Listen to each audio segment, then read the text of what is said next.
3월 17일 월요일 아침 오늘 우리가 함께 나눌 말씀은 누가복음 12장 13절에서 34절 말씀입니다. 오늘 본문은 누가복음에만 기록된 짧은 사건으로 시작하는데요. 짧지만 현재 우리의 삶과도 아주 밀착된 말씀이라고 할 수 있습니다. 예수님께서 수많은 무리 가운데 계속해서 제자들에 대해 가르치실 때 청중 중에 한 사람이 갑자기 끼어들어 발언을 하죠. 13절을 보면은 무리 중에 한 사람이 이르되 선생님 내 형을 명하여 유산을 나와 나누게 하소서 하니, 이 사람은 예수님을 히브리어로 랍비 선생님이라고 부르며 자신의 문제를 해결해 주실 것을 요청합니다. 특별히 자기 형과의 재산 분쟁을 중재해 줄 것을 요청하고 있는 것인데요. 상황을 보면은 형제 중 한 명이 아버지가 남긴 유산을 독차지하려 했고 나머지 한 사람이 율법에 따라 공정하게 나누기를 원하고 있는 것입니다. 율법은 재산의 상속과 같은 부의 분배에 대해서도 규정하고 있는데요. 그렇기 때문에 이 사람은 예수님을 랍비라 부르며 자신의 재산 분쟁을 해결해 주실 것을 요청한 것입니다. 예수님의 권위를 이용해 자신의 개인의 문제를 해결하려는 것인데요. 이 사람이 제기한 문제 낯설지 않습니다. 우리 모두의 문제일 수도 있고요. 특히 유산 상속의 문제뿐만 아니라 재물과 관련된 이슈이기 때문에 더 그런데요. 이 사람의 요청에 14절을 보면 주님께서 다음과 같이 이야기하십니다. 이르시되 이 사람아 누가 나를 너희의 재판장이나 물건 나누는 자로 세웠느냐. 주님께서는 누가 나를 너희의 재판관이나 물건을 나누는 자 중재자로 세웠느냐 말씀하시며 더 본질적인 주제로 이 문제를 이끌고 가십니다. 15절인데요. 그들에게 이르시되 삼가 모든 탐심을 물리치라. 사람의 생명이 그 소유에 넉넉한 데 있지 아니하니라 말씀하십니다. 예수님께서는 율법에 따라 공정하게 유산을 분배할 수도 있었는데 그렇게 사건을 해결하시지 않습니다. 대신에 이 문제를 탐심의 주제로 연결하는데요. 그리고 삼가 모든 탐심을 물리치라라고 경고하십니다. 어떻게든 많이 소유하려고 하는 열망은 가난한 자나 부한 자나 모두가 가지고 있는 기본적인 욕망이라고 할 수 있습니다. 이 탐심을 기본적으로 제거하려면은 더 가질 것이 없는 상태가 되어야 하는데요. 이것이 가능한가요? 불가능합니다. 아마 재벌이 되어 불가능하다 싶은데요. 그러나 14절을 보면 예수님께서는 분명하게 사람의 생명이 소유에 넉넉함에 있지 않다라고 말씀하십니다. 여기서 생명은 단순히 물리적인 생명만을 의미하지 않습니다. 물론 하나님께서 우리에게 주신 생명도 소유에 많고 적음에 달려있지 않지만, 그러나 하나님께서 주신 영원한 생명은 우리의 소유에 좌지우지 되지 않는다라는 것이죠. 그리고 이어지는 본문에서 탐심을 경고하며 어리석은 부자의 비유를 말씀하십니다. 16, 17절을 보면은 한 부자가 있습니다. 원래 소유가 많은 이 부자는 풍년을 맞아 많은 소출을 거두게 됩니다. 더욱 부자가 된 것에 흡족해 합니다. 그리고 풍년으로 맞아 거둔 소출을 쌓아둘 것이 없어 걱정할 정도입니다. 행복한 고민인데요. 그리고 이 부자는 결국 곡식을 저장할 새로운 곳과 창고를 짓기로 결정합니다. 너무도 당연한 결정인데요. 그런데 19절을 보면 또 이렇게 이야기하죠.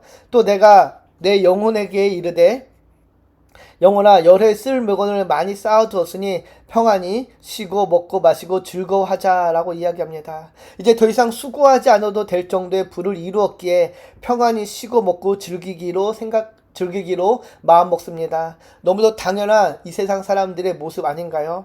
그런데 반전이 일어납니다. 20절을 보면은 이렇게 이야기하죠. 하나님은 이르시되 어리석은 자여 오늘 밤에 내 영혼을 도로 찾으리니 그러면 내 준비한 것이 누구의 것이 되겠느냐. 하나님께서 부자를 향해 어리석은 자라고 부르십니다. 그리고 오늘 밤 그 생명을 걷어가면은 네가 지금까지 이룬 것이 누구의 것이 되겠느냐라고 물으시죠. 이 비유를 통해 주님께서 말씀하시는 핵심이 무엇인가요? 우리의 삶에서 일어나는 모든 것들, 내가 주인이라고 생각하는 것들, 그러나 실제 내가 주인이 아니라는 것입니다. 내가 주인처럼 느껴지고 믿고 싶지만 그렇지 않다라는 것이죠. 생명이 내 것이 아니듯 내가 이룬 것도 내 것이 아니라는 것입니다. 그러면 우리는 무엇을 위해 살아야 하나라는 더욱 본질적인 질문을 할 수밖에 없습니다. 그러면서 주님께서는 21절을 보면 다음과 같이 이야기하시죠. 자기를 위하여 재물을 쌓아두고 하나님께 대하여 부여하지 못한 자가 이와 같다라고 말씀하십니다.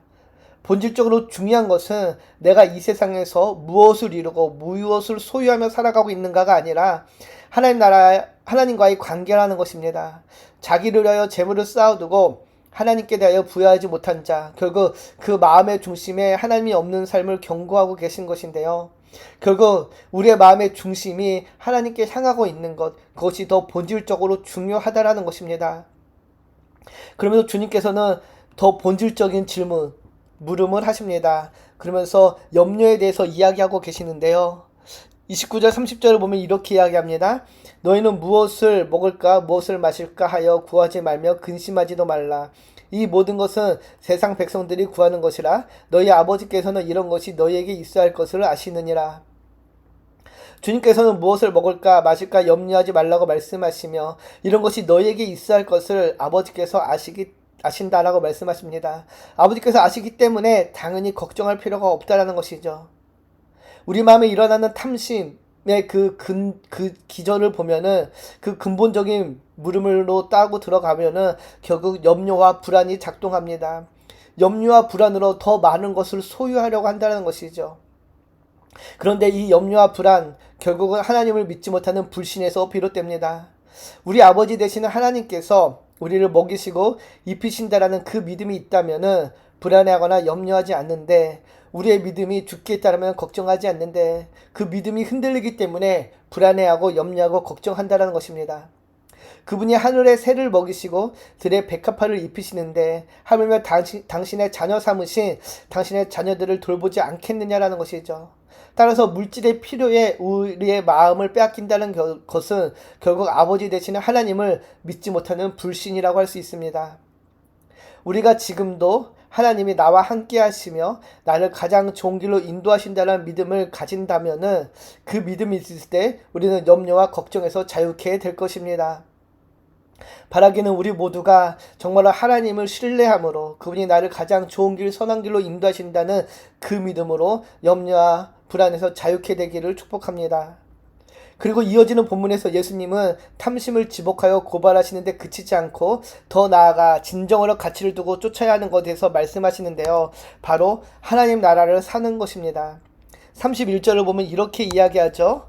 다만 너희는 그의 나라를 구하라. 그리하면 이런 것들을 너희에게 더하시리라. 주님께서는 탐심을 내려놓기에 우리의 마음을 비우고 내려놓아야 한다라고 말씀하지 않으십니다. 그러나 그 대신 더 좋은 것을 바라보고 구하라고 말씀하시죠. 바로 하나님 나라를 구할 것을 이야기합니다. 즉 우리의 그 욕망을 하나님 나라를 구하는 대로 화살을 방향을 돌리기를 원하십니다. 자신의 삶을 위해 소유를 구하는 것에서 이제는 하나님의 나라를 구하는 것으로 그 대상을 바꾸라라고 말씀하십니다. 이 세상에 유한하고 썩어질 것 대신에 영원한 하나님 나라를 구하는 것이 우리가 본질적으로 추구해야 되는 삶의 모습임을 이야기하는 것이죠. 하나님 나라를 산다는 것, 구한다는 것 무엇인가요? 그분의 통치와 다스림 안에 살아가는 것을 의미합니다. 세상의 영광을 쫓아 살아가는 삶이 아닌 이제는 그분의 통치와 영광을 쫓아가는 삶이며 그것은 결국 주님께서 우리에게 보여주신 길을 순종함으로 따라가는 것을 의미합니다. 그 구체적인 삶의 모습을 33절에 다음과 같이 이야기하죠. 너희 소유를 팔아 구제하여 낡아지지 아니하는 배낭을 만들라. 곧 하늘나라에 둔 바 다함이 없는 보물이니 거기는 도둑도 가까이 하는 일이 없고 좀도 먹는 일이 없느니라 라고 말씀하십니다. 우리가 자기의 소유를 가지고 서로를 구제하는 것이 하나님 나라를 구하는 것이고 이것이 하나님 나라를 살아가는 원리임을 알려주십니다. 결국 이것은 주님이 우리에게 알려주신 그 가장 핵심적인 계명과도 연결되죠. 하나님을 사랑하고 하나님을 사랑하듯 이웃을 사랑하라. 그 이웃사랑을 온전히 실천하라는 것입니다. 즉 이웃의 필요를 채워주는 그 사랑, 나눔, 베품이 있어야 한다는 것입니다.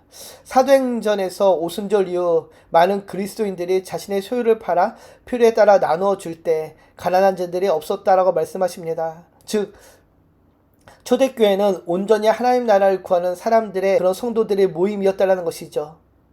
예수님께서는 그러면서 너희 보물이 있는 곳에 너희 마음도 있다라고 이야기합니다. 우리의 마음이 나뉘어진다면 결국 우리는 하나님 나라를 살아갈 수 없습니다. 우리의 마음이 온전히 하나님께 향할 때에 우리는 이 땅에서 하나님 나라를 살아가게 될 것입니다. 바라기는 오늘도 우리에게 주어진 삶의 자리에서 하나님을 사랑하듯 이웃을 사랑하고 그 이웃을 사랑하는 삶을 몸소 실천하는 그런 우리의 삶이 되기를 소망합니다. 결국은 그것은 나의 욕심과 나의 뜻이 아닌 하나님의 뜻을 구하며 그 뜻대로 살아가는 것입니다. 기도합니다. 참 좋으신 하나님 감사합니다. 우리를 주의 자녀 삼아주시고 이 땅에서 주의 자녀로 살아가게 하심을 감사합니다. 이제는 이 땅에 썩어지고 유한한 것에 매여 사는 인생이 아니라 하나님 나라를 구하며 온전히 하나님 나라를 살아가기를 소망합니다. 나와 공동체 그리고 하나님을 향한 우리의 마음이 확정되어지게 하시고 결국은 하나님을 사랑하듯 이웃을 사랑하며 그 나눔과 베품이 우리의 삶에 드러나기를 소망하오니 주님 함께하여 주시옵소서.